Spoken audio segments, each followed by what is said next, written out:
ओबारो खां अव्हांखे ख़बर ॾींदा हलूं। हशमत अली कोश जी रिपोर्ट मुताबिक़ ओबारो जे क़दीम दरगाह पीर पलण इमाम बुखारी खां ईद मिलादुन्नबी सल्लल्लाहु अलैहि वसल्लम जी रैली गादी नशीन सैयद महताब हुसैन शाह वहीं सरपरस्त आला सैयद लाल शाह, सज्जाद अली शाह, एजाज अली शाह, फज़ल अब्बास शाह, सैयद असद रज़ा शाह ऐं वकील सैयद ग़ुलाम अब्बास शाह जी अॻुवाणीअ में दरगाह जे मुरीदनि सां कढी वई ऐं ओबारो खां क़ौमी शहरा खां थींदे आस्ताना आलिया सैयद लाल शाह बुखारी वटि पहुती, जिते लंगर जो इंतज़ाम कयो वियो। उन मौक़े ते फैसल आबाद मां सैयद मुदस्सिर हुसैन शाह बुखारी ख़ुसूसी शिरकत कई ऐं तालका बार एसोसिएशन जे सदर पिणु शिरकत कई।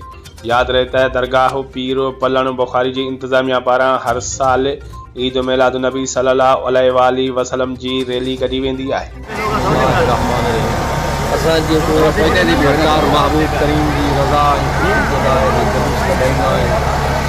वञी देर की रैली हली वई, देर की पोइ असां वापसि आयासीं, सभई दोस्त हिते आया। हाणे साईं बादशाह असांजी दुआ घुरी मालिकनि, हाणे जेका बि दोस्त हिते आया इन्हनि खे असां मुबारकबाद ॾींदासीं। ये अची महबूब बाड़ों से शुरू हुई थी, जो कि बाड़ों से होती हुई डैर की से फिर हम वापस यहाँ आए हैं।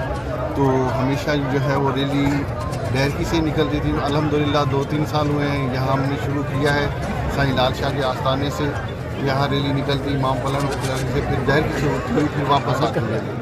तो इस सिलसिले की इस रैली की क़यादत सैयद मुदस्सिर हुसैन शाह साहब करते हैं, जो